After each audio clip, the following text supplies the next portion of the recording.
So, I know people have been saying, the MCU isn't the same as it was back when we had the Infinity Saga going on. But after the year that Marvel has had, in my opinion anyway, it could be different for you, but it's been a pretty good year for Marvel. Cap 4, I thought was fun, even though people gave that a hard time. Thunderbolts, absolutely amazing, and more people should have gone and seen it. For me, Ironheart was absolutely amazing, and I had fun watching that. Loved the characters, and I loved the story that they were telling. And now we have this that has amazing critical reviews, amazing audience reviews, and I just saw somewhere that it has the highest opening night box office for any movie out of the year. I'm just saying, the MCU might be back. Hey guys, what's going on? It's Daniel Strong from QuickTime Reactions, and I am here to, of course, talk about Fantastic Four First Steps. Oh man, this is going to be so much fun. This is, of course, directed by the brilliant mind that gave us WandaVision, Mr. Matt Shakman. And let me see if I can remember all of the names that did the screenplay. Josh Friedman, Eric Pearson, Jeff Kaplan, and Ian Springer were the four guys that worked on the screenplay. The story was, I believe, Kaplan, Pearson, Springer, and then Kat Wood, I believe was her name, who did the story for this movie. And this movie, of course, stars Pedro Pascal, Vanessa Kirby, ebonmossbachrach, and Joseph Quinn as our new first family, while also including Ralph Ineson, Julia Gardner, Paul Walterhauser, Natasha Lyonne, as well as so many others. We are set in a different parallel Earth in the multiverse. And the Fantastic Four are well known, they are well established, and they are well beloved. But a herald has come to the planet to warn of the planet's destruction. And so it is up to our first family to try and either bargain their way out of their planet's destruction or just spend time with their family before the inevitable occurs. So, on my channel, I have been doing the Forever Classic series, where I've been looking at Fantastic Four adjacent, and of course their actual movies that have been released. And of course, I've reacted to the ones that I had as a kid, the mid 2000s, as well as the 2015 Fantastic Four film, which we don't talk about that one. But I also talked about some other projects in there as well. I talked about a Jimmy Neutron episode that I thought had a lot of parallels to Fantastic Four. I talked about the unreleased Roger Corman Fantastic Four film that came out in like the 80s. And I talked about what I consider to be the best Fantastic Four films ever made, which are the Incredibles films, 1 and 2. So all those videos are on my channel, and you can go check them out. But this one, man, like I said in the intro, like Marvel's been having a really good year. In fact, Superhero Fair has been doing really good this year. Like I said, Thunderbolts, Cap 4, to a lesser degree, and Ironheart to a lesser degree, because I know those weren't like really beloved. But Superman has been destroying it, and now we have this, which, in my opinion, is about equal to Superman. I really loved this movie. I'm giving you guys my non-spoiler thoughts on this movie. I will be posting a spoiler review later on in the day. But let's just get my non-spoilery thoughts out of the way. First off, our core four, our first family, shall we say. Mr. Pascal, Miss Kirby, Mr. Ebonmossbachrach, and Mr. Quinn. How are they as our first family of the MCU? I have to say, it really feels like they just pulled this straight from The Incredibles. They act like such a family, like just pestering each other and also caring for each other at the exact same time. They found that perfect balance, and I think they're absolutely perfect. And I cannot wait to see more of them in the MCU going forward, because I think they're just absolutely perfect as each of these characters. Like, it's absolutely incredible. I know people gave Pedro a bit of guff. It's like shave the mustache, but I actually like that he has the facial hair still. I think it just adds to the charm that he has about him, and I just really like that. Julia Gardner as Shala Ball, Silver Surfer. I know a lot of people immediately the comparisons are to the one that was in the 2007 Rise of the Silver Surfer film. That was portrayed physically by Doug Jones and voiced by Lawrence Fishburne. But I gotta say, I really love this version of Silver Surfer.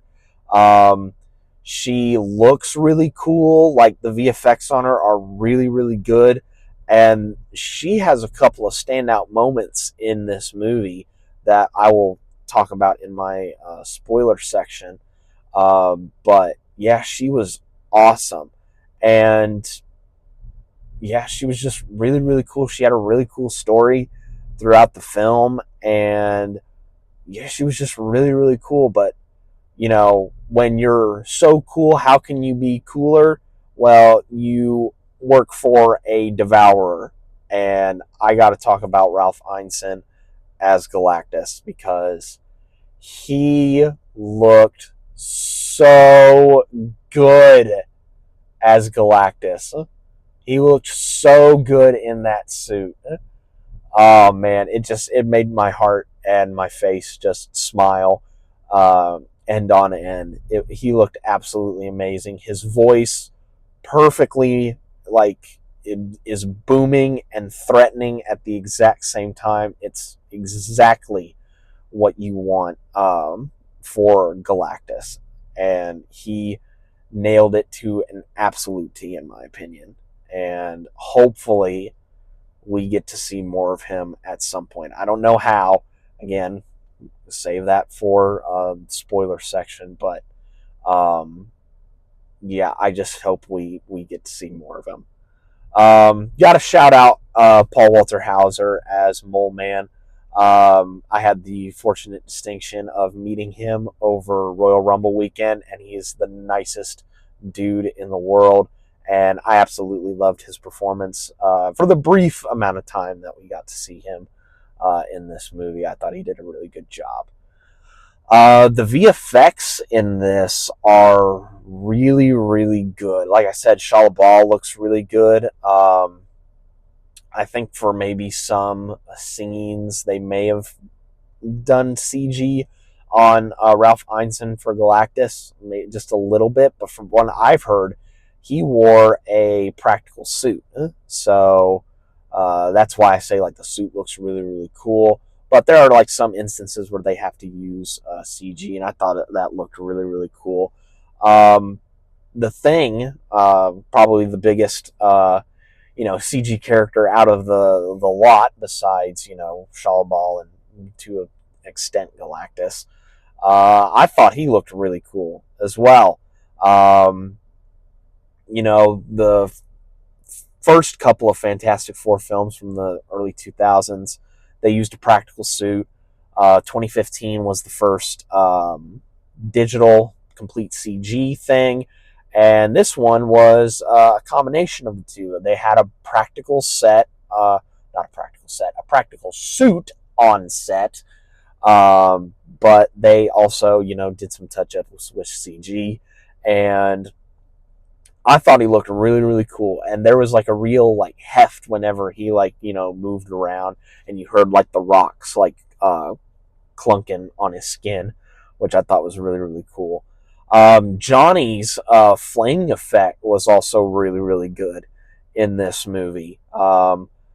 There are some instances where his body is on fire, but he's not like completely like in full Human Torch mode, and I thought that looked really, really cool as well.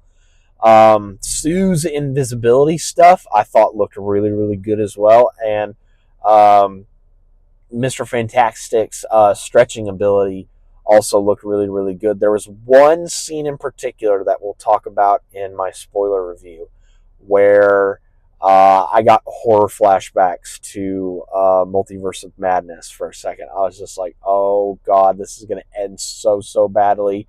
But thankfully, that did not happen. And yeah, I just had immediate like horror flashbacks to like just thinking, oh god, oh god, oh god. But yeah, the world looked really, really cool as well. Definitely gave me like Epcot / like maybe Tomorrowland vibes just from like looking at it. And I also have to mention the music. Michael Giacchino, like I said, he did the music for Incredibles, so he has, some experience in this sort of realm, and I think he did an absolutely amazing job.